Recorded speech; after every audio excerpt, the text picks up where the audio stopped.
Ժորժան բարև ձեզ, էսա եղավ մինի հանրահավաք պաստորեն։ Նախ ես ուզում եմ բոլորից շնորհավորել եւ ողջունել եւ շնորհակալություն հայտնել աջակցության խոսքերի եւ աջակցության քայլերի համար եւ ձեր պատրաստակամության համար եւ նախընտրական իսկ Քարոզ Արշավին գիտեք ցանկացած տեղ որ մտնում ենք մեր ըստ էության խոսակցությունը նույն բաների շուրջ է, որովհետեւ հիմա այս ընթացքում երբ որ ես քայլում էի մարդիկ մոտենում են եւ խոսում են ինչի մասին, խոսում են թոշակների բարձրացման մասին, խոսում են առողջության ապահովագրության մասին եւ խոսում են խաղաղության մասին։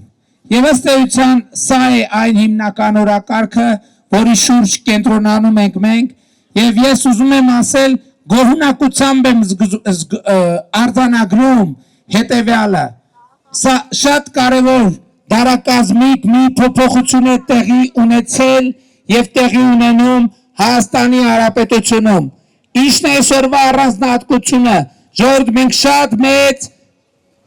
զրկանքների միջով ենք անցել, մենք շատ մեծ ողբերգությունների միջով ենք անցել, մենք շատ մեծ տառապանքների միջով ենք անցել, բայց այսօր մենք հասել ենք մի հանգրվանի, որ մենք արձանագրում ենք, որ Հայաստանի Հանրապետությունը, եթե կարելի այդպես ասել, դարդոտած պետությունից վերափոխվում եւ դառնում է ուրախ պետություն։ Սրա համար կան մի քանի պատճառներ եւ ընդ որում այդ ուրախությունը որևէ կերպ չի կարելի եւ պետք չի մեկնաբանել, թե մենք ինչ որ մի զրկանք մոռացել ենք, թե մենք մեր պատմությունը մոռացել ենք, թե մենք մեր նահատակներին մոռանում ենք։ Ընդհակառակը իմ արձանագրումը եւ համոզմունքն է, որ մեր բոլոր նահատակների հիշատակը հարգելու, վառ պահելու լավագույն ձևը զարգացած, բարեկեցիկ, անվտանգ, պաշտպանունակ եւ ապրելու համար, կյանքի համար հարմարավետ Հայաստանի Հանրապետությունն է։ Դեռևս 2021 թվականի սեպտեմբերի 21-ին դուք հիշում եք դրանք ինչ ժամանակներ էին։ Հանրապետության հրապարակում անկախության օրվա առիթով ունեցած իմ ելույթում ես մի հիմնական ուղերձ եմ հղել, որ մեր նահատակները ընկան, որ Հայաստանի Հանրապետությունը ոտքի կանգնի։ Եվ ես այսօր ուրախությամբ եմ արձանագրում, որ այսօր Հայաստանի Հանրապետությունը ոտքի վրա ամուր կանգնած պետություն է, ոտքի վրա ամուր կանգնած պետություն է։ Եվ ովքեր կասկածի տակ են դնում այս թեզը, պետք է նայեն ընդամենը վերջին 1.5 տարվա պատմությունը։ Դուք տեսաք, թե Հայաստանը ինչպես ընդունեց եւ դիմավորեց եւ ճանապարհեց եվրոպական տասնյակ երկրների առաջնորդների։ Դա ընդամենը սովորական միջոցառում չէր։ Մենք պետք է գնահատենք այն process-ը, որ տեղի է ունեցել վերջին 2 տարիներին։ Եվ ընդ որում ես կարող եմ հստակ արձանագրել, թե այդ process-ը կոնկրետ երբ է սկսվել։ Այդ process-ը սկսվել է 2024 թվականի գարնանը եւ իր հանգուցալուծմանն է հասել 2025 թվականի հունիսի 8-ին, բայց ինչ է տեղի ունեցել։ Տեղի ունեցել հետեւյալը, ժողովուրդ, փոխվել է Հայաստանի Հանրապետության աշխարհագրական դիրքը։ Դուք պատկերացնում եք զուտ աշխարհագրական կոորդինատներով Հայաստանի Հանրապետությունը իր միջազգայինորեն ճանաչված տարածքներով բնականաբար որտեղ կար, այնտեղ էլ մնացել է, բայց երկրի աշխարհագրական դիրքը փոխվել է էականորեն եւ քաղաքական իմաստով, տնտեսական իմաստով, նույնիսկ սոցիալ հոգեբանական իմաստով Հայաստանի Հանրապետությունը ծայրամասից վեր է ածվել կենտրոնի։ Մենք Երևանի ամենակենտրոնում ենք, Հայաստանի Հանրապետությունը վերջին 2 տարիներին ծայրամասից վեր է ածվել կենտրոնի եւ այն ինչ որ մենք ասում ենք, խոսում ենք խաղաղության խաչմերուկի մասին, խաղաղության խաչմերուկը միայն տրանսպորտային ծրագիր չէ, խաղաղության խաչմերուկը այդ թվում քաղաքական եւ սոցիալ հոգեբանական ծրագիր է եւ ուրախ եմ եւ պատիվ ունեմ ձեր առաջ հայտարարելու, որ Հայաստանի Հանրապետությունը վերահացվում խաղաղության խաչմերուկի եւ ես ուզում եմ ձեզ բոլորիդ շնորհավորել այդ առիթով։ Էլի ուզում եմ խոսել հետևյալի մասին։ Այսօր մարդիկ լեգենդներ են պատմում, նեգատիվ լեգենդներ, Մեղրիի մասին, Կիրանցի մասին, եւ ես բոլորիդ կոչ եմ անում, առաջիկայում մանավանդ որ ճանապարհներն արդեն փառք Աստծո լավ են։ Ժամանակ տրամադրեք, մի հավատացեք մեզ, մի հավատացեք ոչ մեկի, ժամանակ տրամադրեք, մանավանդ նորմալ ճանապարհներն են, գնացեք Մեղրի եւ տեսեք մարդկանց տրամադրությունը։ Ես Մեղրիում մի շաբաթ առաջ եմ եղել եւ մարդկանց ուղիղ հարցնում եմ, ասում եմ մի հատ ասեք ինչա տեղի ունենում եւ ինչա տեղի ունենում անշարժ գույքի գների հետ։ Եվ մարդիկ ինձ ասում են հստակ, ասում են օգոստոսի 8-ից հետո Մեղրիում հողի եւ անշարժ գույքի գները 50% ավելացել են։ Ասում են կրկնակի, ես մի քիչ նվազեցնում եմ, որ ճիշտ լինի։ Այսինքն Մեղրին Հայաստանի Հանրապետության հետ միասին վերահացվել ծայրամասից վերահացվել կենտրոնի։ Հյուսիս, հարավ, արևելք, արևմուտք, ահա այդ կենտրոնի եւ ամբողջ հանրապետությունն է վերածվել կենտրոնի։ Այսօր Մեղրիում մարդիկ անհամբեր սպասում են։ Տրիպ նախագծի անունով որ տալիս եմ, ասում եմ ինչ կարծիքի եք, մարդիկ այդ հարցին պատասխանում են ծափահարություններով, որովհետև նրանք հասկանում են, որ տասնամյակներ անց երկաթուղու վերաբացումը, մյուս ենթակառուցվածքների վերաբացումը, հնարավոր էլեկտրահաղորդման գծերի,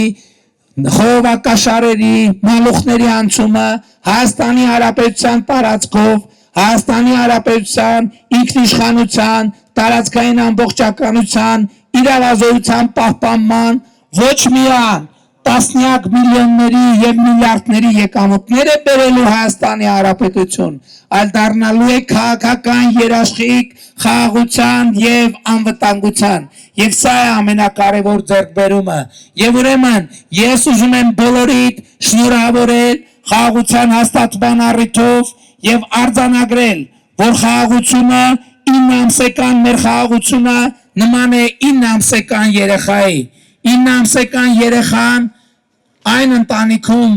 որի անդամ էինք, այդ ընտանիքի ամենակարևոր անդամն է։ 9 ամսական երեխան ընտանիքի ուրախության եւ երջանկության առիթն է։ Այդպիսին է նաեւ մեր 9 ամսական խաղաղությունը, ել եմ ասում, ամսական խաղաղությունը, որը ստեղծվել է ժողովրդի զրկանքների եւ ժողովրդի աջակցության շնորհիվ։ Եվ այսօր շատերը պատերազմի եռագլուխ կուսակցությունը ասում է, թե այդ 9 ամսական խաղաղությունը լավը չի, հուսալի չի, եւ մենք նրանք խոսում են երաշխավորի մասին։ Ժողովուրդ ջան, մենք երաշխավորության համակարգերը տեսել ենք եւ երաշխավորության ազդեցությունը զգացել են մեր մաշկի վրա։ Սա մեր քաղաքական եւ հասունության պահն է որպես պետություն եւ որպես ժողովուրդ։ Մենք պետք է հասկանանք, որ մեր անվտանգությունը մեզ է հուզում եւ բացառապես մեզ։ Ոչ մեկին ումա պետք մեր անվտանգությունը։ Առաջին հերթին մեզ, երկրորդ հերթին մեզ, երրորդ հերթին մեզ, 10-րդ հերթին մեզ։ Եվ յուրաքանչյուր պետությանը եւ մենք պետք է դուրս գանք այն ցիկլից պատմական, երբ մենք մեզ ցույլ ենք տալիս, մեզ ուրիշներին թույլ ենք տալիս օգտագործել ուրիշների դեմ եւ որպես արդյունք դրանից հետո մեզ թողնել մենակ եւ մեզ շպրտել։ Եվ ես տեսնում եմ, որ Հայաստանի Հանրապետության ժողովուրդը եւ քաղաքացին այս ըմբռնմանը հասել է։ Եվ հետեւաբար նրանք ովքեր ասում են, թե մենք ի վիճակի չենք պահպանել եւ հոգ տանել մեր 9 ամսյա խաղաղության համար, նրանք ըստ էության առաջարկում են, որ մենք մեր խաղաղությունը, մեր երկիրը եւ մեր 9 ամսյա խաղաղությունը հանձնենք ուրիշի խնամքին, ըստ էության հանձնենք որփատուն, հանձնենք որփանոց, մենք ասում ենք ոչ, որովհետև համոզված եմ Հայաստանի Հանրապետությունում այլևս կա քաղաքացի, ով ի վիճակի է, կարող է եւ ուզում է տեր կանգնել իր պետությանը, տեր կանգնել իր անկախությանը, տեր կանգնել իր խաղաղությանը, տեր կանգնել իր ապագային։ 2021 թվականին մենք եկանք եւ ձեզ ասացինք, որ ապագա կա։ Այն ժամանակ թվում էր թե չկա ոչ մի ապագա, բայց մենք եկանք եւ ձեզ ասացինք ապագա կա։ Դուք մեզ վստահեցիք եւ մենք այսօր եկել ենք ձեզ ասելու, որ այդ ապագան եկել է, այդ ապագան հիմա է, այդ ապագան այսօր է եւ սա նույնպես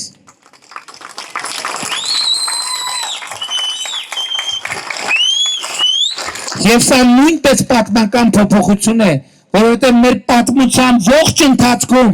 ապագան մեզնից հեռավոր եւ անհասանելի մի բան է եղել։ Եվ մենք միշտ երազել ենք հասնել ապագային, բայց միշտ ներքին վախ ու զգացողություն ենք ունեցել, որ այդ ապագային չենք հասնելու։ Սա մեր պատմության բացառիկ էջերից մեկն է, որ մենք ասել ենք, որ ուզում ենք ապագա եւ հասել ենք ապագայի։ Դրա համար մենք կայացրել ենք շատ բարդ եւ դժվար որոշումներ, շատ բարդ եւ դժվար որոշումներ, որովհետեւ հասկացել ենք, որ եթե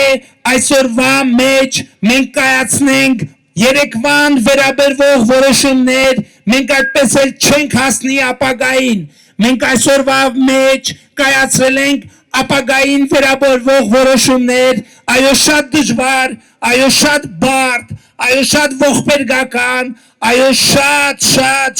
զրկանքների միջով անցնելով, բայց մենք ոչ մի վարքյան չենք մոռացել, որ ձեզ խոստացել ենք, որ ապագա կա, եւ մենք այսօր եկել ենք ասելու, որ ապագան այստեղ է, ապագան այսօր է, ապագան այստեղ է, եւ այդ ապագայի գագաթնակետն է հաստատված խաղաղությունը։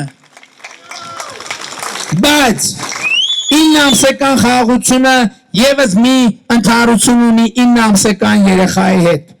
Եվ այդ ընդհանրությունը հետեւյալն է. եթե 9 ամսական երեխային տեր չկանգնենք, դրա մասին հոգ չտանենք, դրա մասին խնամք չտանենք, ինչ տեղի կունենա այդ երեխայի հետ։ Նա չի ապրի, նա ոտքի չի կանգնի։ Եվ հետեւաբար մեր խնդիրը այս ընտրություններում տեր կանգնել մեր երեխային, տեր կանգնել խաղաղությանը, տեր կանգնել խաղաղությանը։ Ժողովուրդ 2 տարի մենք սահմանին ոչ զոհ ունենք, ոչ վիրավոր, 2 տարի։ Հասկանում եք, եւ մենք սրանից մեզ երջանիկ ենք զգում, սա չի նշանակում, թե մենք նստացնում ենք նախկինում ընկած մեր եղբայրներին, դա չի նշանակում, դա ուղիղ հակառակն է նշանակում, որ մեր ընկած եղբայրների արյունը չի կորել, իզուր չի եղել, որովհետև այո մենք նրանց զոհողությունների արդյունքում եւ հետևանքով նրանք են մեզ ստիպել առերեսվել մեր իրականության հետ, մեր ընկած եղբայրներն են մեզ ստիպել, մեզ պարտադրել, մեզ թողել մի հարց, որի պատասխանը մենք պետք է գտնենք եւ այդ հարցի պատասխանը մենք գտել ենք եւ այդ հարցի պատասխանը հետեւյալն է. Հայաստանի Հանրապետություն, Հայաստանի Հանրապետություն, Հայաստանի Հանրապետություն։ Եվ ուրեմն մեր խնդիրը 2026 թվականի հունիսի 7-ին շատ պարզ է, մենք խնդիրը պարզացրել ենք։ 2018 թվականից հետո մենք նաև ձեր քննադատություններն ենք շատ հաճախ լսել, որ ասել ենք դե եկեք ակցիա անենք, ստեղ շրջափակենք, այնտեղ այս մարդիկ ասել են, սրանց տարանք հասցրին կառավարություն, սրանք լծույց են անում։ Գնացեք լծակներ ունեք, լուծեք եւ մենք աշխատել ենք մաքսիմալ պարզացնել այն խնդիրը, որ ուզում, բայց որ 2018-ին անդրադարձանք, կներեք կարող է երկար ստացվի, մի բանը էլ չեմ կարող չանդրադառնալ։ Տեսեք ժողովուրդ, մենք այսօր միայն 2026 2026 թվականին միայն կենսաթոշակները բարձրացնելու համար լրացուցիչ 70 միլիարդ դրամ ավել գումար ենք ծախսում պետական բյուջեից 70 միլիարդը մոտավորապես 160-150 միլիոն դոլար չէ հա ֆինանսվավոր հա ապրիլի 1-ից 70 միլիարդ առողջության ապահովագրության համար մենք 2018 թվականից ըստ էության առողջապահության ֆինանսավորումը կրկնապատիկից ավելացրել ենք, ճիշտ է։ Եռապատկել ենք 2018 թվականից։ Այս որտեղից էս գումարները, որտեղից։ Ժողովուրդ 2018 թվականից մինչև այսօր Հայաստանի Հանրապետության պետական բյուջե մուտք է գործել 66 միլիարդ դոլար, որը հեղափոխության ուղիղ արդյունքն է։ Ես հիմա չեմ ուզում բարդ հաշվարկներ անեմ, անցյալ տարի ազգային ժողովում ունեցած ելույթում այդ հաշվարկը արել եմ։ 66 միլիարդ դոլար, որ նախկինում գնում էր եռագլուխ մաֆիայի գրպանները, մենք կտրել ենք հետևողականորեն եւ ուղղել ենք պետական բյուջե։ Այդ փողերը դարձ 2018 թվին, ժողովուրդ ջան, նվազագույն կենսաթոշակը Հայաստանի Հանրապետությունում եղել է 16000 դրամ։ 2026 թվին նվազագույն թոշակը Հայաստանի Հանրապետությունում 46000 դրամը պլյուս դեռ չհաշված անկանխիկ առևտրի դեպքում հետ վճարը փաստացի կարող ենք ասել 56000 դրամը այս ամեն ինչը մենք արել ենք թալանը կանգնեցնելով ուրիշ օրինակ բերեմ 2018 թվականից մինչև 2026 թվականը մենակ Զանգեզուրի պղնձամոլիբդենային կոմբինատը 300 միլիարդ դրամով ավելի շատ վճարում է արել պետական բյուջե, քան նախորդող 8 տարվա ընթացքում։ Պլյուս Հայաստանի Հանրապետության կառավարությունը կամ դուք բոլորդ իդեմս Հայաստանի Հանրապետության կառավարության 21%-ից ավելի բաժնեմաս ունեք Զանգեզուրի պղնձամոլիբդենային կոմբինատում։ Ես ուզում եմ ասել դպրոցներ, մանկապարտեզներ, ճանապարհներ, այսօր ես Երևանում տեսնում եմ բակեր, այսօր 45 հատ նոր տրոլեյբուս եք ստացել, ժողովուրդ, երևանցիներ սիրելի։ Այդ 45 տրոլեյբուսի ֆինանսավորում ամբողջությամբ ապահովել է Հայաստանի Հանրապետության պետական բյուջեից։ Ես եմ ասում, որտեղ մեկ ասում են, բա թալանված ասել եք վերադարձնել, բա այս ինչով ենք անում, ժողովուրդ ջան։ Պլյուս Զանգեզուրի պղնձամոլիբդենային կոմբինատը, ֆինանսների նախկին նախարարի տունը ապօրինի ձեռք բերված Միացյալ Նահանգներում վաճառվել է եւ հիմա գործընթաց է տեղի ունենում թողի 70%-ը փոխանցել Հայաստանի բյուջե։ Ինչի 70%-ը, որտեղ իրանք ընթացակարգեր ունեն, այդ ընթացակարգերը պետքա պահպանեն։ Հաջորդը մենք կոպեկներով սեփականաշնորհված Հայաստանի էլեկտրական ցանցերը այլևս հիմա դե ֆակտո պետական սեփականությունը եւ շատ շուտով կլինի դե յուրե պետական սեփականություն եւ մենք դա կպետականացնենք ամբողջությամբ թափանցիկ մրցույթով կհրավիրենք միջազգային գերպրոֆեսիոնալ կառավարչի որպեսզի հանկարծ այդ կառավարիչը կալուգացի օլիգարխի նման մեր մանկապարտեզների վրա ավել փող չգրի, պատկերացնում եք մարդիկ մանկապարտեզի վրա ավել փող են դրել իրանց գրպանը, այսօր եկել են, խոսում են ինչ-որ հայրենիքից, հայրենասիրությունից, լսեք դուք մանր գողցողներ եք, դուք ինչ իրավունք ունեք ընդհանրապես հայրենիքից ու հայրենասիրություն, ձեզ համար հայրենիքը ապրանք է, դուք զորամասի վրա, պատկերացնում եք զորամասի վրա, բանակից են խոսում այդ մարդիկ, զորամասի վրա հոսանք են գրել ավել, որպեսզի պետությունից ավել փող տանեն։ Եվ այդ մարդիկ խոսում են, չգիտեմ, բարեգործությունից էլ ինչից։ Ավելին ասեմ, Ծառուկյանի փեսա հանդիսացող Կարապետ Գուլոյանի տունը չէ, դա տենց չգիտեմ ինչ է կոչվում, դա հիմա ժամանակակից դղյակա թե դա այլևս իրա սեփականությունը չի, ժողովուրդ ջան, այլևս ձեր սեփականությունն է, որովհետև ասել ենք հատիկ առ հատիկ հետ ենք բերելու եւ հատիկ առ հատիկ հետ ենք բերում։ Այսօրվա դրությամբ 2018 թվականից սրանից բացի արդեն իսկ դատական տարբեր որոշումներով 700 միլիոն դոլարի գույք եւ դրամական միջոցներ մենք վերադարձրել ենք Հայաստանի Հանրապետությանը։ Այսօր համայնքը մենք առավոտը կոնսերվատորիայի դիմացի այգին էինք։ Քաղաքապետարանը մենք նույնիսկ տեղյակ չենք դատական գործերով այդ վարձակալության պայմանագրերը չեղալ առը եւ դա վերադարձվել է Երևանին, Արմավիրում, Իջևանում, տարբեր հազարավոր հեկտարներ անտառներ ենք մենք տասնյակ հազարավոր անտառներ ենք վերադարձրել ապօրինի վարձակալած, այսինքն ճիշտ է սեփականացված չի, բայց 100 տարվա վարձակալությանը տրված անհասկանալի պայմանագրերով միզեր կոպեկների դիմաց փաստացի սեփականություն է դա մենք դա վերադարձրել ենք Հայաստանի Հանրապետությանը բայց ելի եմ ասում այս ամեն ինչը ընդամենը այս հարցի հարակից հարցը բուն հարցը խաղաղությունն է եւ խաղաղությանը տեր կանգնելը եւ ուրեմն բոլորիդ կոչ ենք անում 2026 թվականի հունիսի 7-ին գնալ ընտրական տեղամասեր եւ խաղաղությանը տեր կանգնելու համար գործել հետեւյալ տրամաբանությամբ ընտրություններ 2026-ին քվեարկում ենք ընտրություններ 2026-ին քվեարկում ենք ընտրություններ 2026-ին քվեարկում ենք բայց շատ կարևոր է էլի արձանագրել թե ինչի ենք քվեարկում 16-ին որովհետեւ պետությանը անկախությանը ապագային խաղաղությանը կենտրոն վարչական շրջանին Երևան մայրաքաղաքին Հայաստանի Հանրապետությանը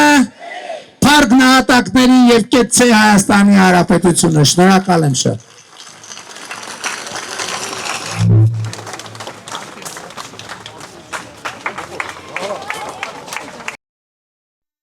Հավանիչ տեսանյութը եւ բաժանորդագրվիչ նորությունները բաց չթողնելու համար